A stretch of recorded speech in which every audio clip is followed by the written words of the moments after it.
We have lost 100 years of evolution on planet Earth. A true lost century. Huge progress was made in the 1920s as Nikola Tesla developed energy generation technologies that could power the Earth, drawing endless free energy from the so-called empty space around us. So-called empty space isn't really empty at all. It's actually full of energy. So instead of being like kind of a quiet, empty lake, it's more like the froth at the base of a waterfall or something. The amount of energy in a cubic meter of space-time was 10 to the 26th power, so 10 with 26 zeros behind it, joules per cubic meter. And that's enough energy, even in a coffee cup, to boil all the oceans of the Earth completely away into steam.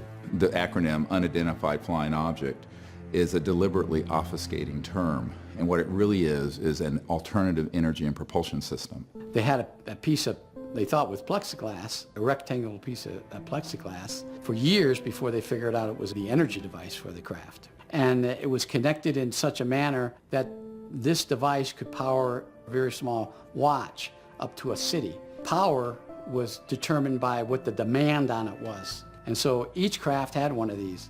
The implications of free energy go far beyond keeping the lights on in your home or running your car without gasoline. Most of the cost of making anything, from growing food to constructing a skyscraper, is the energy used to mine the raw materials out of the ground. Ship, process, ship again, package, and deliver. A free energy society in which the cost of manufacturing and agriculture move towards zero would mean endless abundance for everyone on Earth. They already exist. It's not like they even have to be invented. You and I, the taxpayers, have already paid trillions of dollars, literally, in super secret black budget funding to develop these systems. This is the society we could have had a century ago. We could get rid of smog. We could get rid of pollution. You wouldn't even need solar panels at this point. We could change transportation in a microsecond. The way we build homes would be completely different.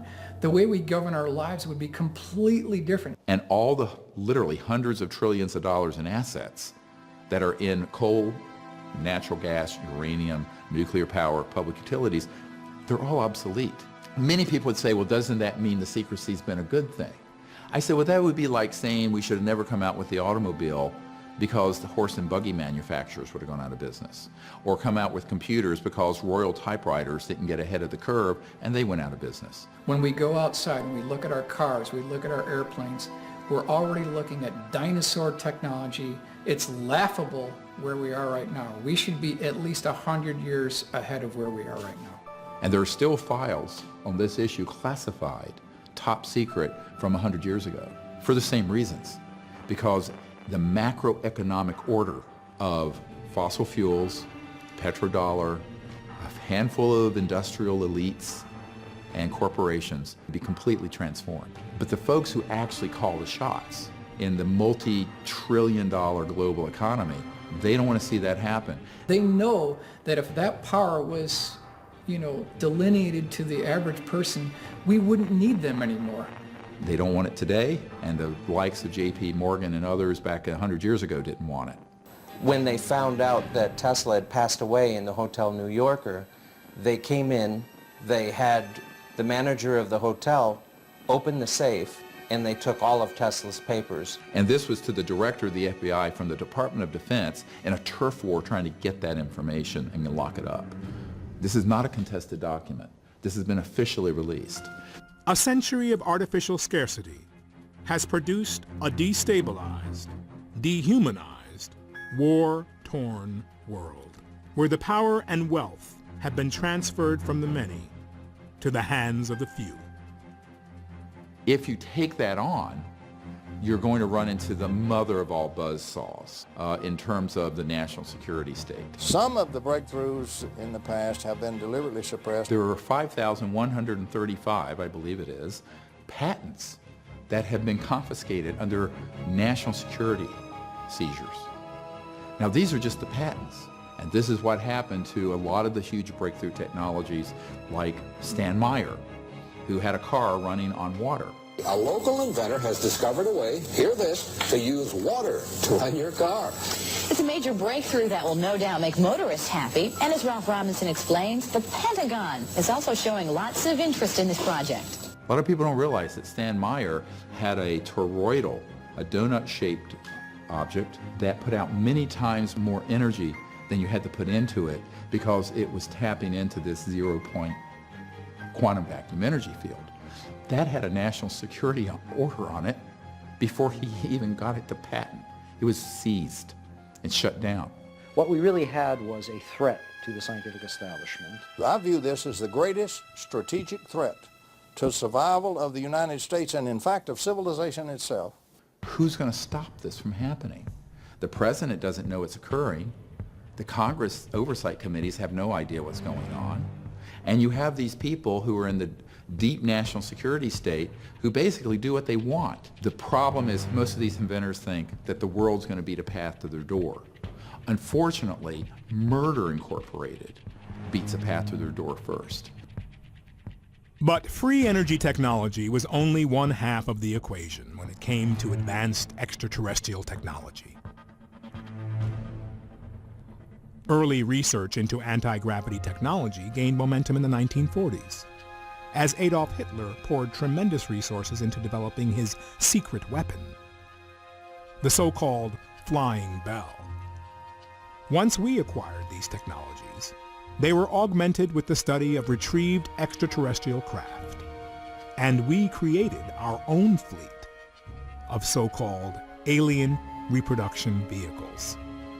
This is where Bell Labs was involved, this is where General Electric was involved, this is where a number of high-tech companies gained their knowledge. Lockheed Martin Skunk Works and EG&G and Raytheon and E-Systems and MITRE Corporation and Booz Allen Hamilton and on and on and on. I know many people who've worked in these programs. Quote, we have things flying in the Nevada desert that are 50 years beyond what you could comprehend. If you've seen it on Star Wars or Star Trek, we've been there, done that, or decided it wasn't worth the effort. So that's coming from Ben Rich.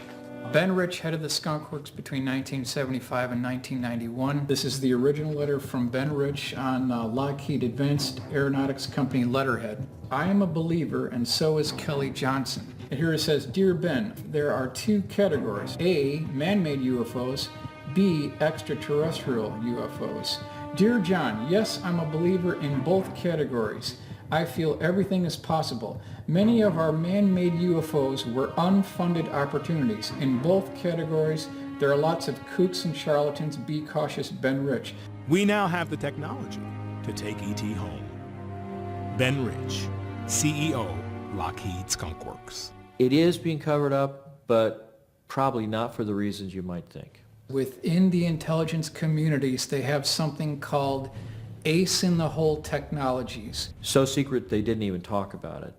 November 12th of 1988 was their dog and pony show, a classified military exhibit at Norton Air Force Base. And then off in a separate section of the hangar behind a curtain, which was opened up once everyone had gathered, were 3 of these so-called alien reproduction vehicles, or ARVs.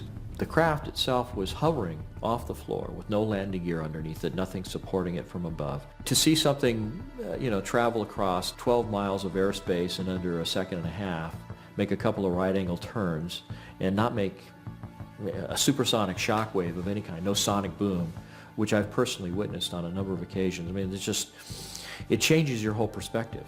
There were some very good folks, like Secretary Forrestal, and others who wanted to bring the subject out, but in a way where there would be contact that would be peaceful between humans and these civilizations.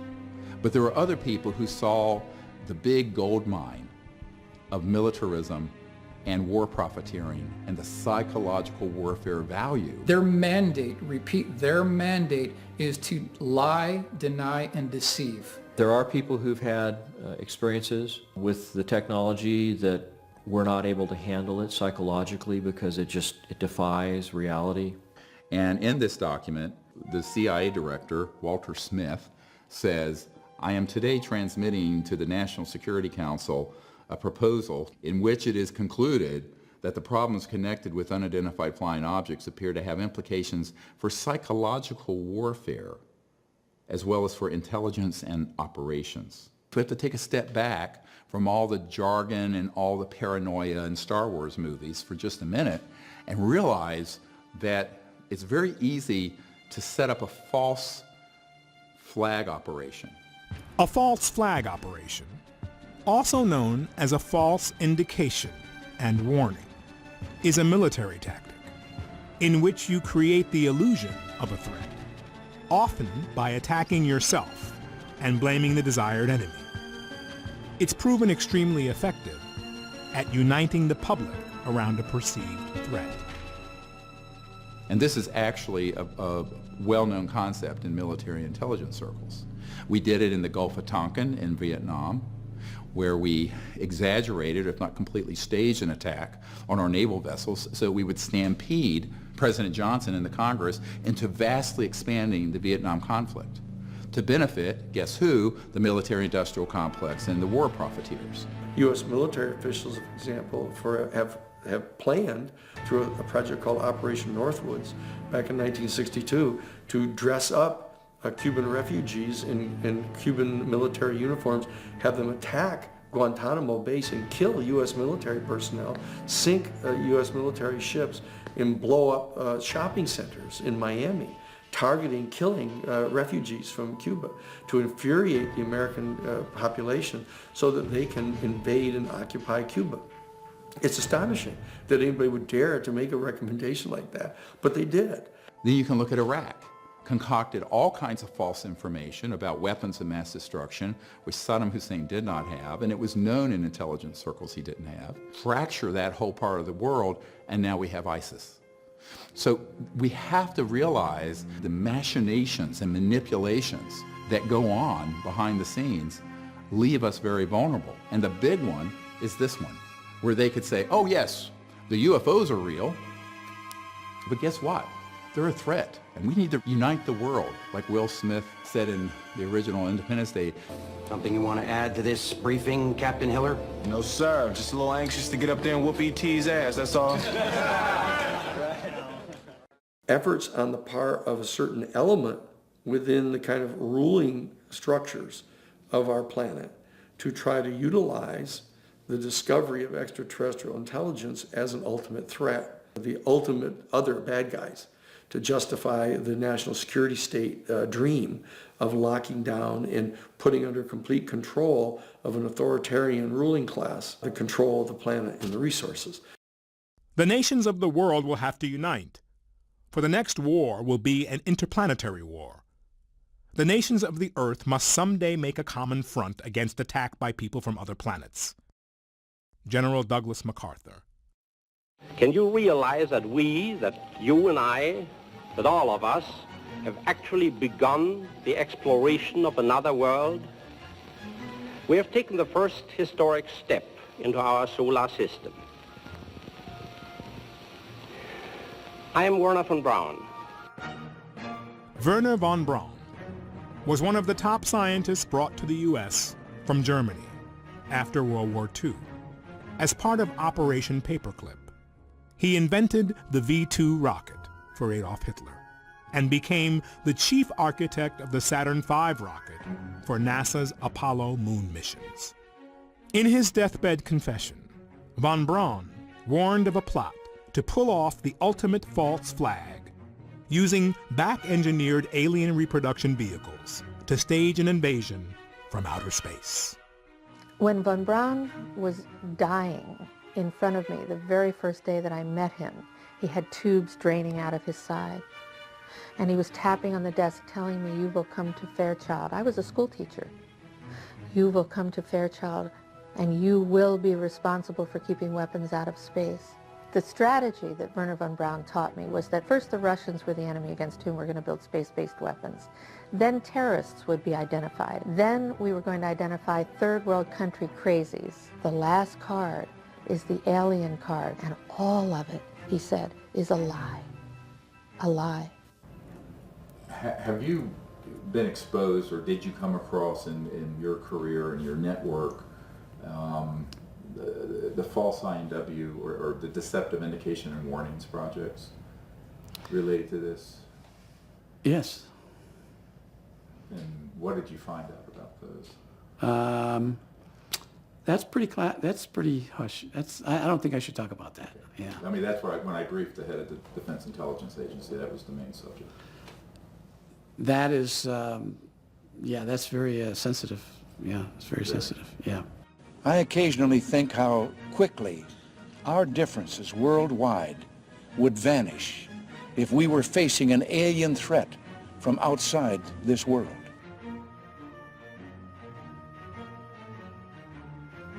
Well, the only problem with that is that if you look at the technologies that permit for interplanetary and interstellar travel, it's 1,000 times more developed than a hydrogen bomb, which, if we were to have a massive exchange of nuclear weapons, would leave most of all life on Earth extinguished. Therefore, how could we possibly have armed conflict with another planetary system for more than a nanosecond and survive it? They know that we couldn't. But it's a way of manipulating the public through demagoguery of fear, jingoism, false nationalism, and creating a boogeyman out in space. Were you surprised when your daughter enlisted? Not at all. She's a born leader. I know I've been taking orders from her since she was 5 years old. So you don't worry about her? Of course I worry about her. I fought in the war in '96. I know what those things are capable of. But I know what my daughter is capable of. And I know this planet is safer because she's defending it.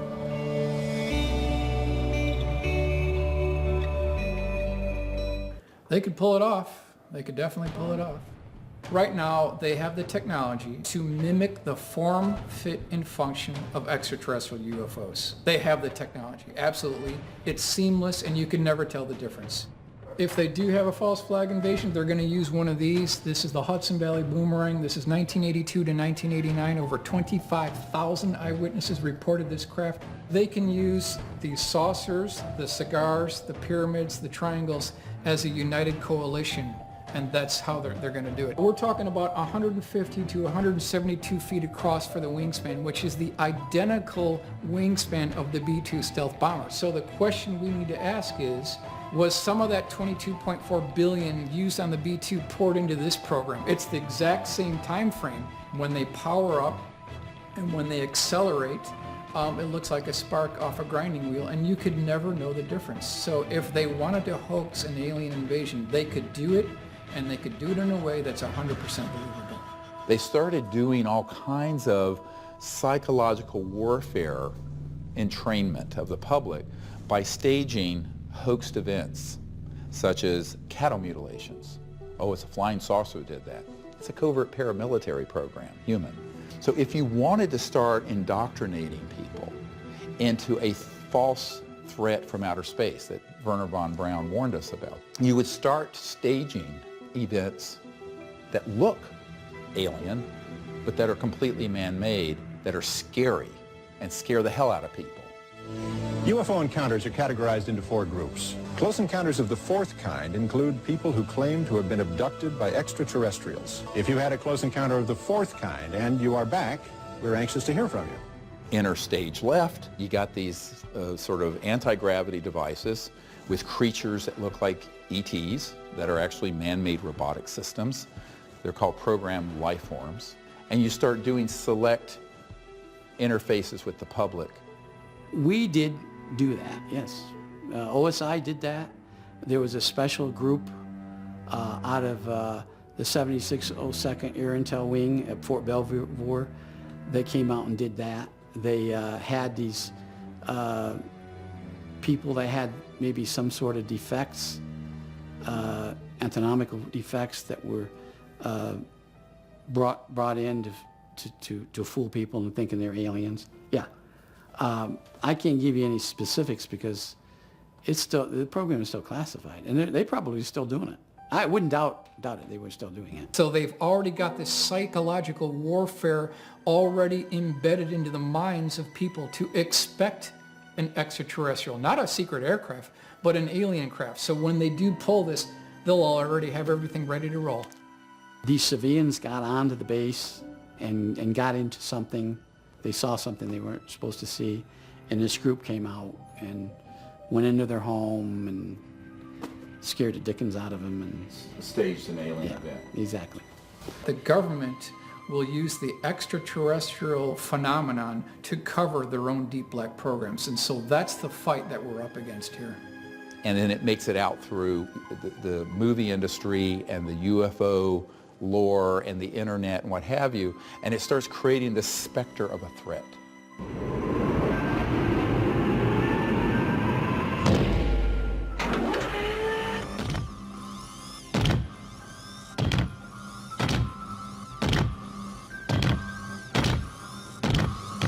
Get away from her, you bitch! Pardon me, are you from Mars? It's a moo-moo.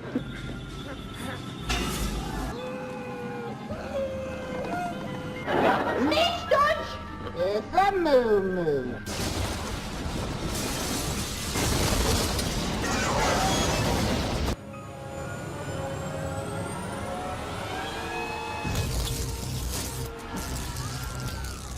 The fact that you and I are still breathing the free air of Earth is abundant testimony to their restraint and non-hostility. Now the question is, how are these civilizations viewing us? Are they perceiving human civilization as a threat? And the answer is yes.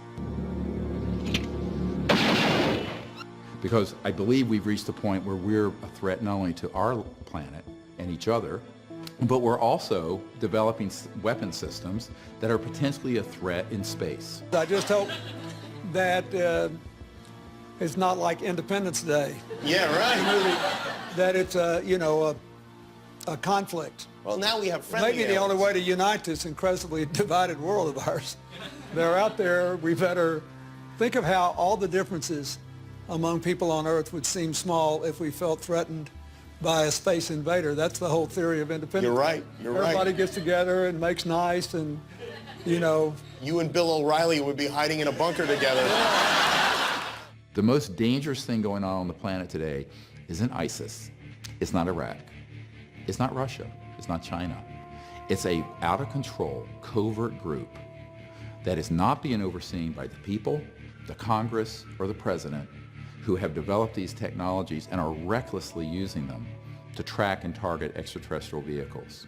The result of this is that we're in a crisis that is unacknowledged, ironically, because these projects are unacknowledged. What do? Do you talk to your congressman? Do you write your senator? Do you march on the White House lawn? What good is that going to do if the people who run this government don't have access to the programs? They're not cleared for it. So that's just not the direction to go. We better not get this one wrong, because this could be a threat to all life on Earth if we are reckless with this issue.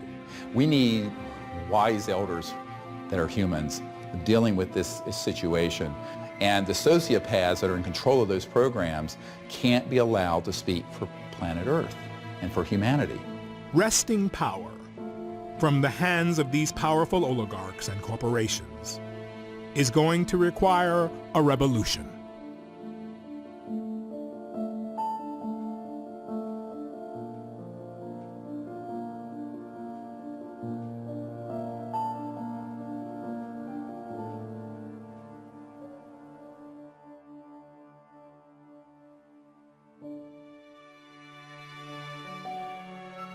One of the more hopeful events that happened over the last decade was what I call the French Initiative. I get a letter from the Ministry of Defense, and it's dated 16th of January 2007, urgent, and it's signed by Admiral Pierre Morin. And he was in charge of providing briefings on this issue for then President of the French Republic, Sarkozy. They learned protocols to make contact with these civilizations for peaceful engagement. So here you have a major country, a nuclear power, making a commitment to do this. And we eventually go to France, and under the cover of a quasi-public event, The admiral and his assistants are there, and we do the protocols for contact. And they track ET craft coming overhead at 200,000 kilometers an hour. But what it shows is that governments around the world can actually do a lot, if they wanted to break the mold of secrecy and do something helpful. And this is the proof that that's happened with a major country. This is arguably the most important UFO document in history. The irony of it is I couldn't disclose it for quite a while until that president, Sarkozy, was out of office and these folks were not in harm's way. There was an invitation extended from the Vatican to some 40 world scientists to come to Castel Gandolfo outside of Rome, where the Pontifical Observatory is. And they spent a week briefing the highest level members of the Vatican. They came out with an official press statement. Extraterrestrial life is going to be discovered much sooner than anybody had previously expected.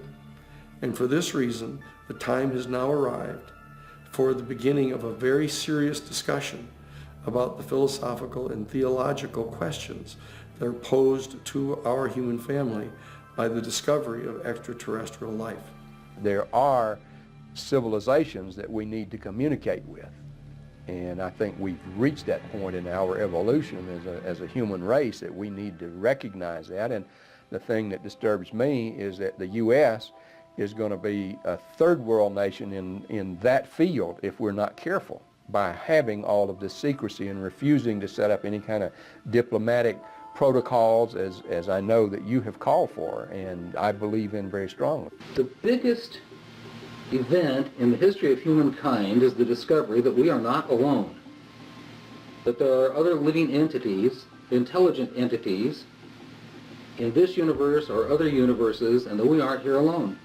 That's a huge, enormous discovery. I think it's long past time to open this up to the public. Give us information to the young people of the world in this country. They want to hear it. They want it. Give it to them. Don't hide it and tell lies and make stories. They're not stupid. They're not young men that'll panic. UFOs are as real as the planes flying over your head, and that it's time that the United States government started coming clean on what it's all about, because there are very important military and economic issues that have to be addressed. And how can you address a question which relates to a subject that people don't even won't admit exists? And it's a mission that we, as the baby boomer generation, pass on to you. Humanity is at a crossroads, a choice between endless war, war in space, growing poverty and environmental destruction, or a future where we explore the stars, live in peace with each other and our planetary neighbors. The technology is there. The solutions to Earth's urgent and long-term potential problems are there. The technologies will change the macroeconomic system. Because visualize for a moment, you're at your home, all your power needs are being provided from one of these zero-point or quantum vacuum energy systems.